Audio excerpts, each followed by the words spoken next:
দুই পাশে চা বাগান আর মাঝখান দিয়ে বয়ে যাচ্ছি আমরা। আজকের এই ভিডিওটি শ্যুট করা হয়েছে হবিগঞ্জের সোনারঘাট উপজেলা থেকে সাতচুরি জাতীয় উদ্যান। হ্যাঁ, এই জায়গাটি আসলে বেশ ফেমাস পরিচিতি একটা জায়গা। আমরা সবাই কম বেশি জানি যে চায়ের রাজ্য বা চায়ের রাজধানী যেটাই আমরা বলি না কেন, সেটা হচ্ছে শ্রীমঙ্গলে বিখ্যাত। সিলেট মানে হচ্ছে দুটি পাতা একটি কুড়ির দেশ, এইটা আমরা কম বেশি সবাই জানি। কিন্তু আজকে আমি আপনাদেরকে এমন একটি জায়গায় নিয়ে আসলাম, এই জায়গাটা হয়তো অনেকেই চেনেন কিন্তু কখনোই ওইভাবে কখনো দেখেন নাই। তাহলে চলুন আজকে এই সুন্দর জায়গাটি আপনাদেরকে একসঙ্গে নিয়ে একটু ঘুরে বেড়াই।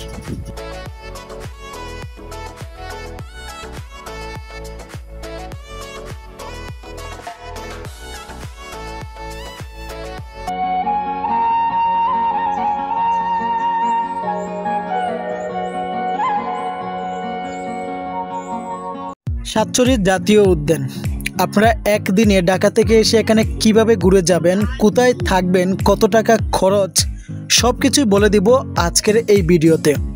তো যাই হোক, প্রকৃতির অন্য এক স্বর্গরাজ্য হচ্ছে এই সোনারঘাট সাতচুরি জাতীয় উদ্যান।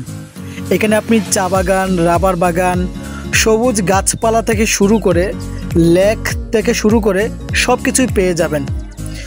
যতদূর চোখ যাচ্ছে যেন শান্ত এক প্রকৃতির নিরিবিলি, সব জায়গাতেই শুধু সবুজ প্রাকৃতিক একটা দৃশ্য কাজ করতেছে। বিশেষ করে রাস্তার দুই পাশ ধরে মানে মোটরসাইকেল বা যে কোনো যানবাহন নিয়ে যখন আপনি ছুটে চলবেন, আপনার চোখ যত দূর যাবে তত দূর শুধু সবুজ চা বাগান আর চা বাগান।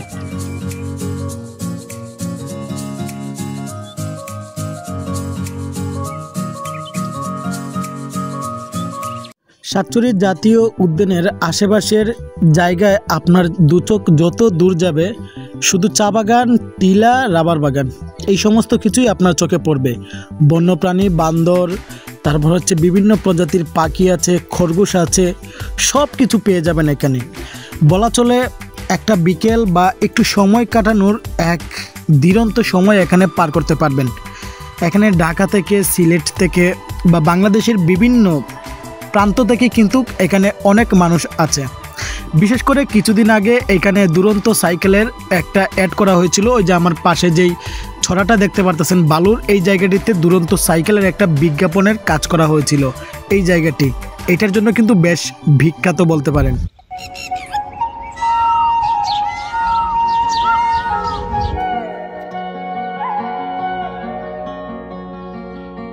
বিশেষ করে অনেক মানুষই আছেন এই জায়গাটিতে এসে আপনারা ঘুরতে চান, কিন্তু সঠিক পরামর্শ, সঠিক গাইডলাইন না পাওয়ার কারণে অনেকেই এই জায়গাটাতে আসতে পারতেছেন না বা অনেকেই চিনে না জায়গাটা।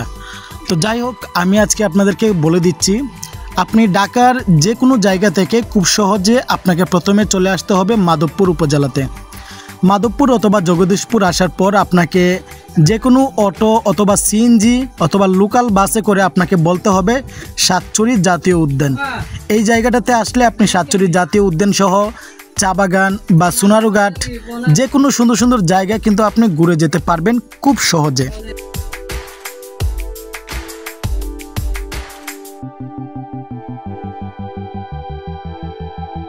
জায়গাটার আশেপাশের অনেক মানুষই, অনেক দর্শনার্থী প্রতিদিন আসে, কিন্তু যারা দূর দূরান্ত থেকে আসে তারা অনেকেই ভাবে কোথায় থাকবে, কি খাবে। মাধবপুর উপজেলা, সোনারঘাট, শায়েস্তাগঞ্জের মতো অনেক জায়গায় হোটেল মোটেল আছে, খুব সহজেই আপনারা বসবাস করতে পারবেন বা থাকতে পারবেন। একদিন অথবা 2 দিন ঘুরে খুব সহজেই আবার চলেও যেতে পারবেন। তো আর সময় নষ্ট না করে অবশ্যই চলে আসুন। আর আগামীতে আরও নতুন কোনো ভিডিও নিয়ে দেখা হবে। সেই পর্যন্ত ভালো থাকবেন, সুস্থ থাকবেন। আল্লাহ হাফেজ।